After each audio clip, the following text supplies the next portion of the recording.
내가 가지고 있는 이런 어떤 상가나 이런 부분에 대해서 가치를 높이고 싶으신 분이 계시다라면 오늘의 이 영상을 꼭 주목해서 봐주시고요.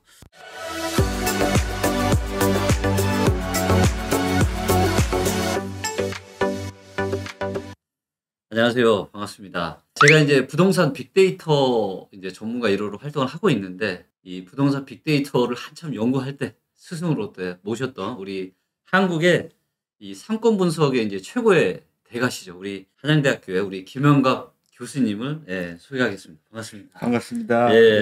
제가 좀 소개를 드리긴 했지만 예. 교수님께서 또 간단하게 이제 본인 소개를 좀 해주시면 좋을 것 같습니다. 저는 우리나라에서 아마 상권 분석 전문가 과정이라는 교육을 가장 오랫동안 한 것 같아요. 그렇죠. 그죠? 네. 그리고 사실 오랫동안 했다는 게 중요한 게 아니라 거기다 이제 데이터에 기반했다. 네. 빅데이터 시대가 되면서 그걸 이제 상권 분석하고 연결시켜서 제가 그렇죠. 강의를 했고 네. 또 이렇게 훌륭한 분들하고 인연을 맺을 수 있는 그런 계기가 됐던 것 같아요. 네. 자, 오늘 이제 저희가 이 데이터에 근거한 이런 상권 분석에 대한 이야기를 좀 할 텐데요. 이제 어떤 분들이 오늘 이런 우리 교수님과 이런 대화를 좀 들으면 어떤 분들한테 좀 도움이 많이 될까요?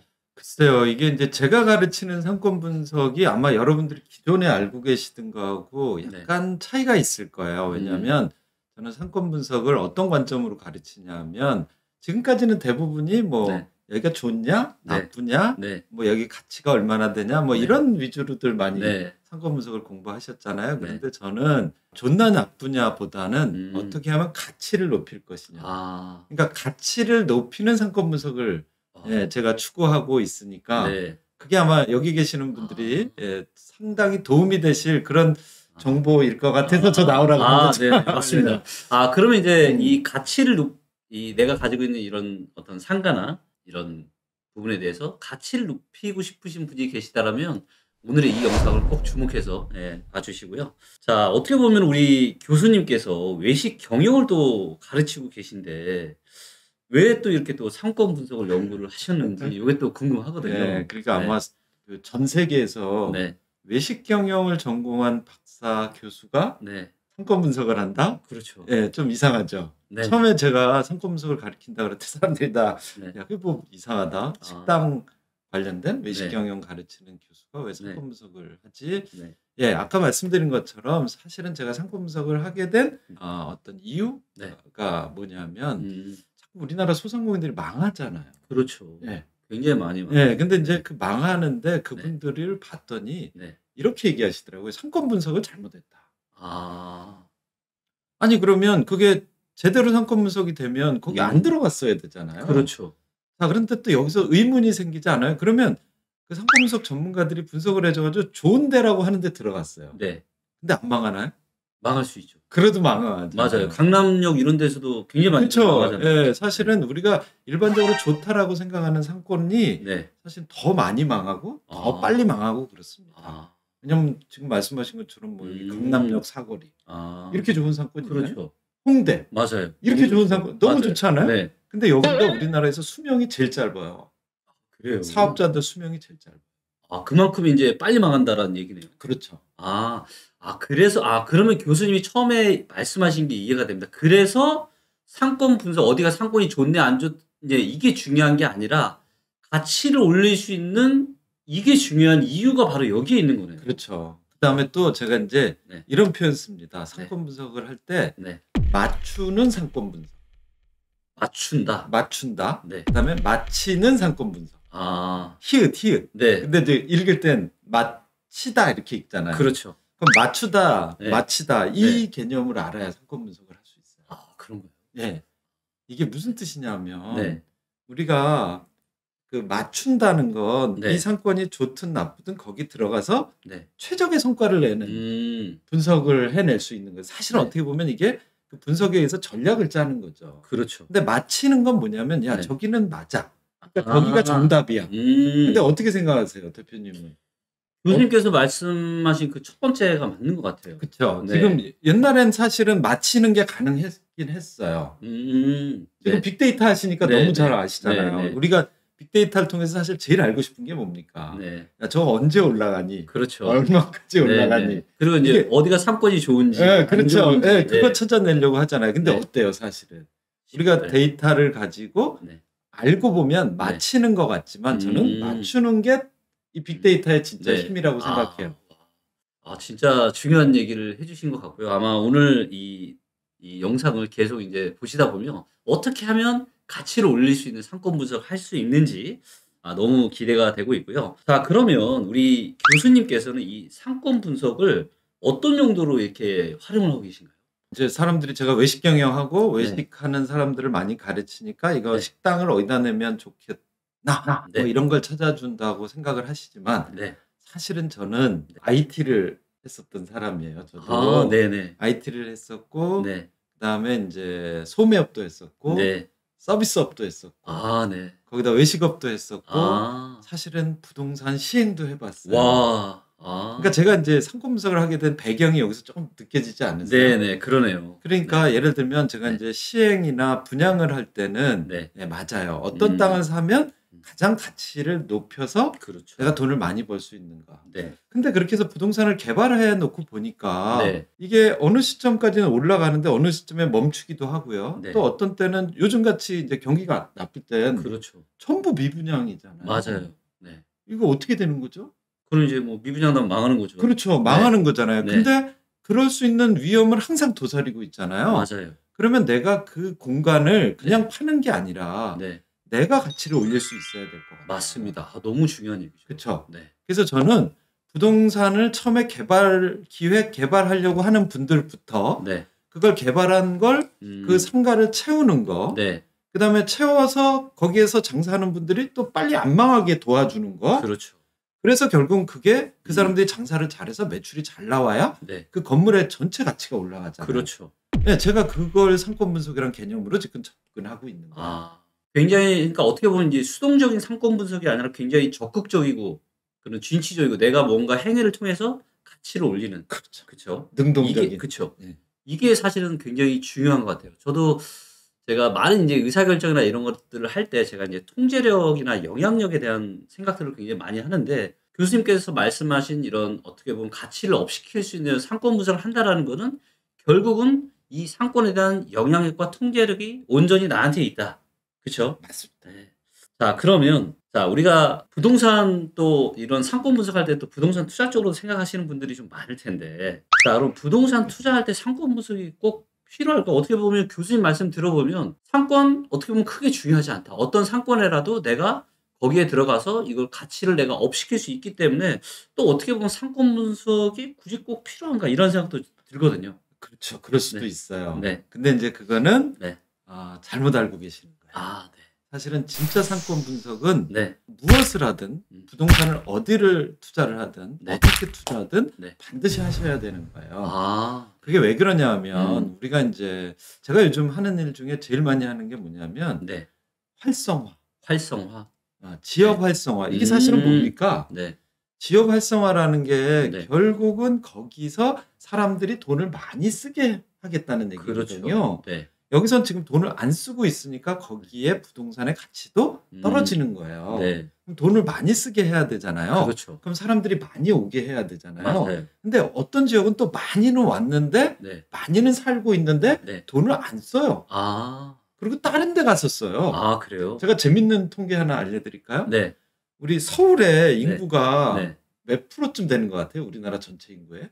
서울 인구가 1000만 정도니까 한 20% 가까이 되지 않나요? 그렇죠. 네. 그런데 네. 이 서울에서 사람들이 먹는 걸로 제가 네. 이제 먹는 소비만 얘기할게요. 외식이니까. 네. 네. 전체 소비도 사실은 비슷한데 네. 먹는 소비는 대한민국의 몇 프로가 여기서 일어나고 있을까요? 인구는 20% 정도가 살고 있는데 네. 20 내지 25%가 살고 있는데 네. 여기서 소비가 일어나는 건 몇 프로일까요? 뭐 외식 소비만. 지방에서도 서울에 올라와서 뭐 맛집 많이 다닐 거고 또 해외에서도 올 거고 하니까 조금 많으니까 뭐 한 30% 정도 되지 않을까요? 네. 역시 데이터를 아시는 분이라 벌써 감도 다르는. 이게 무슨 얘기냐면 네. 한 36% 정도 돼요. 와, 거의 2배 가까이 되네요. 어마어마하죠. 네. 자, 그러면 거기서 살짝 넓히면 수도권. 네. 예를 들면 경기도나 인천은 어떨까요? 경기도나 인천이요? 네. 인구 대비 사람들이 거기서 쓰는 돈. 경기도나 인천도 그래도 꽤 높지 않을까요? 그렇죠. 근데 네. 사실은 경기도나 인천은 네. 확 떨어집니다. 아, 확 떨어져요? 네. 왜냐? 그 사람들이 다 어디 와서 돈 쓸 것 같아요. 서울 와서 돈 주나요? 아. 자, 그러면 더 재밌는 말씀 드릴게요. 제주도는 어떨 것 같아요? 제주도는 그래도 관광 지역이니까 그쵸. 상당히 인구수 대비해서는 좀 높을 것 그렇죠. 같은데요? 제주도가 60만 밖에 안 돼요. 네. 근데 거기서 사람들이 쓰는 돈은 네. 왜? 관광객이 1년에 그렇죠. 1000만 명이나 가잖아요. 그러네요. 서울 인구만큼이. 그럼요. 아. 그럼 옛날에는 제주도 땅값이 어땠습니까? 네. 낮았어요. 그렇죠. 지금은 어떻죠? 네. 사고 싶어도 아마 못 사실 거예요. 네. 자, 그런데 그게 네. 강원도는 어떨까요? 네. 자, 여기서 또 제가 재밌는 얘기 할까요? 네. 경상도하고 전라도는 어떨 것 같으세요? 경상도하고 전라도요? 전라도 쪽보다는 경상도 쪽으로 좀 관광을 많이 놀러들 가니까 이쪽이 훨씬 더 높을 것 같은데요? 그러니까 우리나라 17개 시도를 기준으로 제가 분석을 해보면요. 네. 사실은 네. 예, 여러분 제가 얘기한 걸 여기서 지금 너무 디테일하게 얘기하면 이게 아, 또 약간 네네. 그럴 수 있으니까 네. 지금 제가 얘기했던 것처럼 강원도, 네. 서울, 서울이 이제 제일 메인이니까 뭐 이건 어쩔 네. 수 없다 그래도 네. 강원도, 네. 제주도 네. 이런 지역들은 그다음에 이제 충청북도 아. 이런 데는 유입이 더 많아요. 그러니까 소비가 실제 인구 비중보다 훨씬 많이 일어나요. 그러니까 이건 뭐냐? 분석을 우리가 제대로 안 해보면 그냥 이렇게 뇌피셜로 평소에 알고 있던 지식으로 네. 야 저기도 잘 될 것 같아. 네. 아 저기도 왜냐하면 이 소비가 어떠세요? 빅데이터 하시는 분이니까 네. 결국 그 소비 금액이 네. 그 상권의 그럼요. 가치 아닙니까? 네네. 그게 부동산 가치로 연결되는 거 그렇죠. 아닙니까? 네. 예. 이거 잘못 분석하면 네. 엉뚱한 데 투자한다는 아, 얘기죠. 제가 지금 교수님 얘기 들으면서 야 이거 토지 투자나 건물 투자할 때 굉장히 유용하겠다. 어마어마하죠. 그렇죠. 네. 그럼 우리 교수님한테 이렇게 교수님 이야기를 계속 듣고 우리 또 교수님 강의도 하시잖아요. 네. 이거 들으면 또 투자하시는 분들한테도 굉장히 도움이 많이 되겠네요. 그렇죠. 이제 그동안엔 사실은 근데 제가 사실은 요걸 외식 사업자들 중심으로만 했었어요. 네네. 왜냐면 이제 부동산 쪽엔 또 워낙 뭐 잘하시는 분들도 있고 굳이 네. 나까지 해야 되나 그런데 제가 하다 보니까 네. 아무래도 과거 방식의 상권 분석을 하는 분들이 여전히 아, 좀 많이 있으신 것 같아서 네, 저 네. 같은 네. 좀 새로운 빅데이터라든가 네, 또 네. 사실은 저는 상권 분석에 네. 온라인 상권 분석이라는 개념을 개발했어요. 아, 네네. 그러니까 사실은 지금까지 일어나고 있는 모든 사실은 상권 분석이 네. 오프라인에 기반하고 있잖아요. 그렇죠. 부동산에 기반하고 네, 있잖아요. 맞습니다. 네, 근데 저는 온라인 상권 분석이라는 걸 개발했어요. 아, 온라인 상권 분석은 뭔가요? 그러니까 재밌는 걸로 하나 사례를 말씀드릴게요. 예를 네. 들면 우리 네. 여기 강남역 여기 사거리에 네. 가면 사람들 막 왔다 갔다 하잖아요. 네. 오프라인 유동인구라고 저는 그렇죠. 명명을 했어요. 맞습니다. 왜? 거기서 돌아다니는 사람은 음. 유동인구 옛날에 이렇게 얘기했는데 저는 그걸 구분하기 위해서 오프라인 유동인구. 네. 자, 그런데 강남역에서 뭔가를 사기 위해서 또는 사 먹기 위해서 네. 검색하잖아요. 그렇죠. 강남역 맛집. 맞아요. 이건 뭔지 아세요? 아, 이게 이제 온라인 네. 네. 유동인구. 아, 자, 그런데 제가 여기서 뭘 했냐면 네. 그러면 강남역에 있는 어떤 건물에서 일어나고 있는 소비 네. 또는 어떤 식당의 매출액, 점포들의 매출액하고 네. 이 오프라인 유동인구하고 네. 온라인 유동인구 가지고 네. 통계 분석을 해봤어요. 어떤 게 매출액에 더 큰 영향을 미칠까요? 오프라인 유동인구일까요? 온라인 유동인구일까요? 오프라인 유동인구도 중요하긴 하겠지만 온라인 유동인구 같은 경우는 명확하게 찍어서 검색을 하는 거니까 온라인의 비중도 만만치 않을 것 그렇죠. 같은데요. 역시 전문가는 이게 아직도 네. 오프라인 유동인구가 매출액에 영향을 크게 미친다고 생각하시는 분들이 있어요. 물론 이건 어떤 업종이냐에 따라 다 디테일하게 나오겠지만 네. 요즘은 어쨌든 일반적으로 제가 네, 통계 네. 분석을 다 해봤거든요. 네, 네. 오프라인 유동인구는 매출액에 거의 영향을 미치지 않습니다. 아, 그래요? 제가 심지어는 우리나라의 프랜차이즈 대형 프랜차이즈 가맹점들의 네. 모든 매출액과 네. 그 가맹점들이 위치하고 있는 상권의 모든 오프라인 네. 유동인구 데이터, 네. 온라인 유동인구 데이터를 가지고 다 분석을 해봤어요. 아. 오프라인 유동인구는 거의 영향을 미치지 않아요. 아, 이거는 좀 충격적인 얘기네요. 그렇죠. 온라인 유동인구 같은 경우는 네. 심한 경우는 네. 상관관계가 네. 0.9가 넘어요. 0.9요? 0.9면은 90%인 거잖아요. 네. 같이 움직인다. 그러니까요. 야, 그러면 이제는 오프라인 유동인구는 거의 진짜 중요하지 않고 온라인 유동인구가 중요하다. 그럼 우리가 어떤 상권에 대한 이런 분석이나 투자나 뭐 검토를 할 때도 이제는 뭐 우리가 그런 얘기 하잖아요. 뭐 건물 사거나 우리가 상가 살 때 뭐 지금 지나가는 사람 이렇게 이걸 이거 체크기 해가지고 지금 몇 명 지나가는지 맞아요. 이게 지금 아무런 의미가 없다라는 거잖아요. 거의 그런 수준이라. 아, 물론 이제 이런 생각을 하실 수 있죠. 야, 네. 강남역 사거리 그 땅값이 그렇게 비싼데. 그렇죠. 거기 다 그 사람들이 네. 많이 다니니까 그런 거야. 네. 예, 그럴 수 있는 경우도 있죠. 네. 하지만 그건 그 현재 땅을 갖고 있는 사람 입장입니다. 내가 투자하는 그렇죠. 사람 입장이라면 네. 이게 계속 오를 것이냐. 네. 이런 것들에 대한 또 그럼요. 내가 거기에 창업을 하는 사람 입장. 그렇죠. 아니면 내가 상가 하나를 사는 입장이다. 네. 이러면 달라진다는 얘기. 맞습니다. 진짜 이거는 진짜 충격적이네요. 온라인 유동인구의 상관관계가 거의 높을 때는 90%면 이거는 뭐 진짜 이거 할 때가 아니라 지금 온라인으로 우리가 지금 그렇죠. 사람들이 어디를 지금 많이 찾는지 이런 것들을 아는 게 너무 중요하겠네요. 그러니까 제가 지금 네. 하나만 알려드렸잖아요. 네네. 하나만으로도 이렇게 진짜 파괴력이 있는데 네. 제가 연구하고 있는 수많은 변수들을 네. 여기다 결합한다고 생각해 보십시오. 이거 너무 흥미진진합니다. 그러니까 이제 요즘 제가 제일 네. 많이 하고 있는 게 뭐냐면 네. 제일 그 가치가 낮게 평가되어 있는 아. 부동산들을 찾아내게 하는 거예요. 제 제자들을 통해서. 근데 그럴 수 사실은 있겠네요. 네, 근데 그거는 일반적으로는 네. 그냥 놔두면 네. 얘는 가치 안 올라갑니다. 아. 근데 이제 이런 분석을 통해서 아 네. 여기에 소비자들이 오게 만들고 음. 그 사람들이 와서 소비를 하게 만들고 네. 그게 누구고 그런 음. 타겟팅을 하는 게 사실 제가 하는 아. 능동적이고 네. 예측 가능한 상품분석입니다. 그런 다음에 거기를 매입해서 네. 가치를 그렇죠. 올리는 거죠. 제가 이제 농담 삼아 제일 네. 많이 얘기하는 게 예를 네. 들면 네. 황리단길 있잖아요. 네네. 황리단길 요즘 엄청나게 떴죠. 네. 근데 원래는 거기가 어떤 자리였는지 아세요? 그 지역이? 잘 모르시죠? 모르겠- 네. 모르시죠? 네. 네. 거기가 네. 원래는 점집이 있던 골목이래요. 아, 그래요. 네. 근데 거기에 네. 지금 몇 년 사이에 네. 땅값이 네. 여러분이 상상하는 거 이상. 자, 그런데 사실은 그게 음. 그냥 옛날 관점으로 보면 저기는 나쁜 상권이에요. 그리고 거기 그렇죠. 땅 사면 안 돼요. 맞아요. 근데 그게 어느 날 음. 갑자기 누군가가 네. 거기서 카페를 시작했고 아. 그게 들불처럼 번지면서. 아. 자, 그런데 그걸 미리 예측할 수 있었을까요? 없었을까요? 저는 그러니까 예측하기 힘들었을 것 같은데 교수님이 또 이렇게 이야기하신 걸로 봐도 이건 충분히 예측 그쵸. 가능했다. 네. 솔직하게 옛날엔 이 상권 분석을 통해서 부동산의 가치가 올라가고 그걸 네. 예측해서 거기 산다는 게 네. 사실은 가능하지 않았어요. 그렇죠. 옛날엔 그냥 네. 이렇게 얘기하면 좀 그렇긴 하지만 네. 야 저기 개발된대. 아, 개발 그렇죠. 정보. 네, 뭔 얘기인지 알죠. 그쵸? 네. 네? 네. 네. 네. 그런 카더라. 카더라 아니면 진짜 정보. 네. 알 수 있는 사람들이 있었잖아요. 네. 네. 그래서 사실은 그 정보에 의해서 나는 가만히 있어도 네. 값어치가 올라가던 시대가 있었습니다. 네. 네. 근데 우리나라가 이제 그게 가능할까요?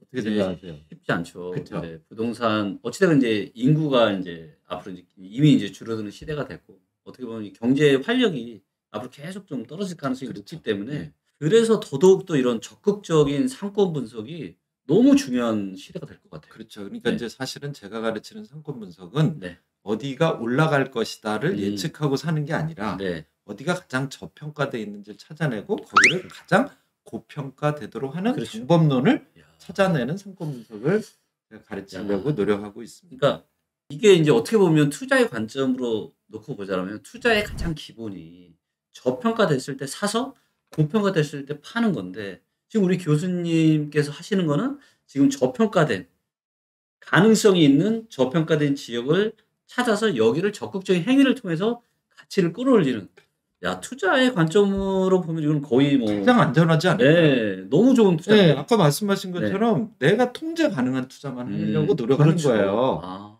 그냥 누군가가 어떻게 해서 저게 빵 뜨면 나 네. 대박 난다. 근데 네. 그건 완전 남한테 그거는 어떻게 보면 운이죠. 그렇죠. 운에 맡기는 네, 건데 네. 이 교수님께서 말씀하시는 건 이 운이 아니라 이 통제력과 영향력을 온전히 내가 가지려고 그렇죠. 노력을 하는 거죠. 아니 그러면 우리 그 교수님께서 지금 이제 말씀으로 이렇게 얘기를 좀 해주셨는데 제가 이야기 듣기로는 또 직접 만드신 또 이 상권 분석 빅데이터 시스템이 있다고 제가 이야기를 들었는데 예. 이 어마어마한 시스템에 어떻게 맛배기만 이렇게 좀 어떻게 좀 예. 보여주실 수 있으실까요? 사실은 요거는 이제 네. 제가 만들었는데 네. 이게 공개용으로 만든 건 아니에요. 아, 네. 제가 개인적으로 쓰기 위한 용도로 만들었고 네. 왜냐면 네. 이게 이제 공개용으로 쓰기에는 네. 이게 부담이 너무 많이 크게 들어갈 것 같아서 그냥 제가 네. 교육용으로 그다음에 네. 이제 제 제자들을 네. 통해서 실제로 검증을 하는 그래서 음. 제가 만든 시스템은 주 네. 목적은 뭐냐면 네. 예측하기 위한 구조로 만들었어요. 네네. 그러니까 지금까지의 상권 분석은 대부분 여러분이 시스템이나 이런 걸 써보면 네. 신용카드 데이터나 네. 사후적인 데이터들이야 다. 그렇죠. 네. 네. 사후적인 데이터이기 때문에 네. 사실은 그건 네. 현황밖에 알 수가 없어요. 음. 물론 그걸로 예측을 하려고 노력은 할 수는 있어요. 네. 근데 그거 되게 위험하다는 얘기죠. 그래서 저는 가능하면 소비자 행동을 예측하는 그런 SNS 비정형 데이터 플러스 또 사실은 제 이 시스템 안에는 제 네. 제자들의 점포 매출액이 다 들어가 있어요. 네. 그래서 그 매장에서 일어나고 있는 그러니까 우리나라 전체 네. 분석을 하고 지역별로 비교 분석을 하고 네. 그 매장이 현재 그 어떤 상태인지를 디테일하게 분석할 수 있게 화면을 볼 수가 있네요. 만드는데 네. 제가 그냥 가볍게만 네. 자, 예를 들면 이게 이제 네. 우리나라 지도잖아요. 네. 우리나라 전체 지도인데 네. 여기서 예를 들면 경기도를 누르면 네. 현재 경기도의 소비자들의 네. 관심도가 어떤지 제가 이제 이걸 전문 용어로 관심도라고 표현합니다. 네. 그러니까 관심도라는 건 네. 여기 제가 외식 소비 의도라고 해놨잖아요. 네. 왜냐하면 네. 이제 이 시대가 발전하고 사람들이 소득 수준이 올라가면 네. 가장 중점을 두는 소비가 외식이에요. 왜냐하면 상가 투자 같은 경우 특히 네. 이 외식에 의해서 좌우됩니다. 네. 여러분 보시다시피 현대백화점이 판교나 여의도에 그렇죠. 만든 거 보면 맞아요. 여러분 이게 백화점입니까? 식당입니까? 맛집을 다 집어 거의 넣어서. 맛집으로 네. 거의 도배를 하고 있지 않습니까? 이게 네. 이유가 있어요. 음. 이게 이제 머천다이징이라 그러는데 소득 네. 수준이 올라가면 네. 그 머천다이징을 네. 업종 구성을 어떻게 하느냐에 따라 그게 이제 소비자가 오게 만드는 거거든요. 네네. 근데 소매는 다 온라인으로 해버립니다. 그러니까 사람들이 이 부동산의 가치를 올리려면 네. 결국 외식 소비를 늘려야 돼요. 그러겠네요. 제가 외식 경영 전공하는 이유를 아시겠죠? 네네. 사실 부동산을 먹으려면 이 능력이 있어야 그렇죠. 돼요. 맞아요. 그래야 궁극적으로 내가 네. 상권을 통제 가능하게 됩니다. 음. 그래서 지금 보면 네. 제가 이걸 시도별로 다 네. 분석을 할 수 있게 만들었어요. 그래서 외식 네. 소비 의도 측정되죠. 네. 그 특징이 여기서 다 측정되죠. 이걸 네. 세부적으로 또 다 비교할 수 있어요. 네. 그리고 심지어는 그걸 업종별로 상권별로 다 볼 수 있게.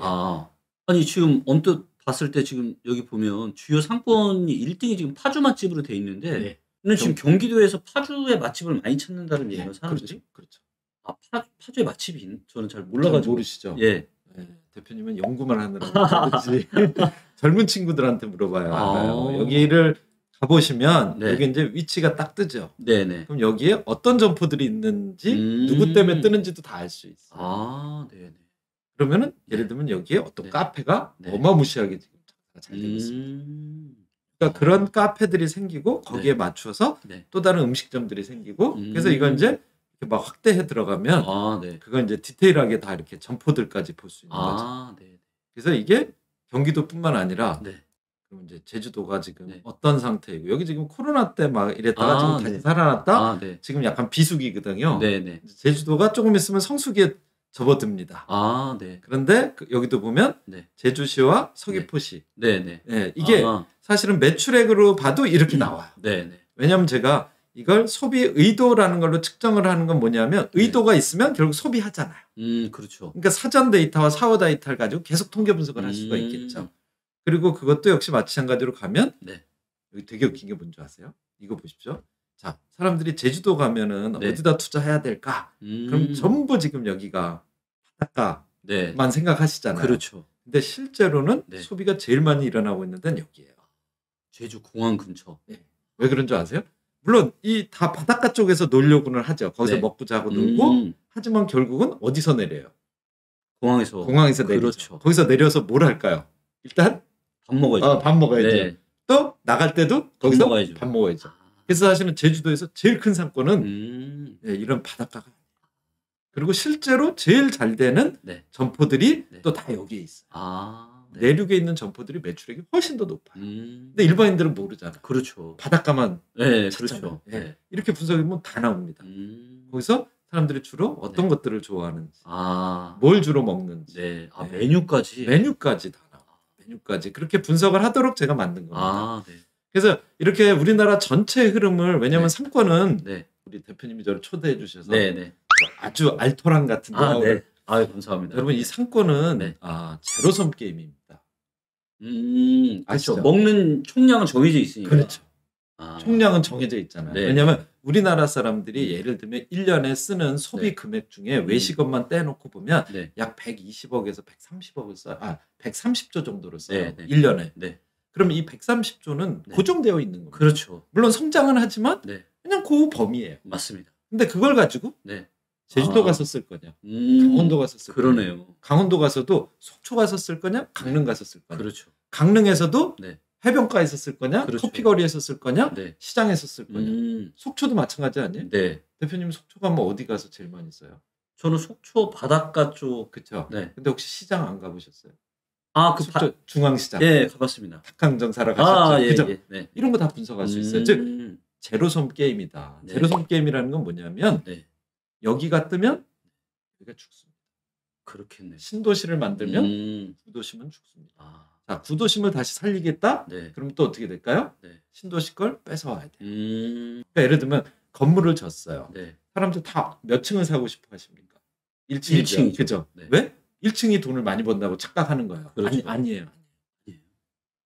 제가 이제 일본 같은 경우를 연구해 보면 네. 일본 상권 분석 전문가 중에 어떤 사람들이 있냐면 네. 2층을 1층 같이, 15층을 1층 같이. 15층을 1층 같이요? 2층은 가능할 것 같은데 15층을 1층처럼 더 많이 벌 수도 있어요. 1층보다. 꼭대기층이니까. 네. 예를 들면. 그럼 또 중간층은 어떻습니까? 네. 이걸 개발했네. 이것도 마찬가지로 층에 상관이 없이 거기에 내가 적극적인 행위를 통해서 그 상권을 이제 그렇죠. 그러면 건물 전체의 가치가 그렇죠. 어마어마하게 올라가죠. 우리가 네. 보통은 건물을 져놓고 실수하는 게 뭐냐? 너무 1층에다 올인을 한다. 맞아요. 그렇죠. 거기서 수익을 다 뽑아내려고 하고 그러다 보니까 또 뭡니까? 오히려 미분양이 생기고 또 미분양이 생기니까 또 어떻게 되죠? 건물이 다 죽고.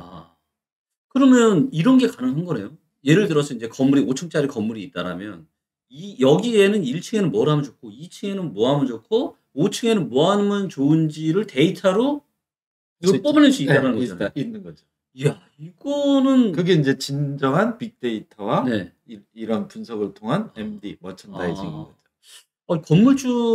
건물주분들 계시면 이거 진짜 완전 우리 김영학 교수님의 영상을 정말 주목해서 보셔야 되겠네요. 아니 왜냐하면 근데 네. 그건 건물주가 아니더라도 네. 이 지금 투자하시려는 분들 우리 되게 많아요. 그렇죠. 근데 네. 1층은 너무 비싸잖아요. 맞아요, 비싸죠. 근데 막 그 중간층 이런 데 싸잖아요. 네. 그걸로 대박 내시는 분들도 많아요.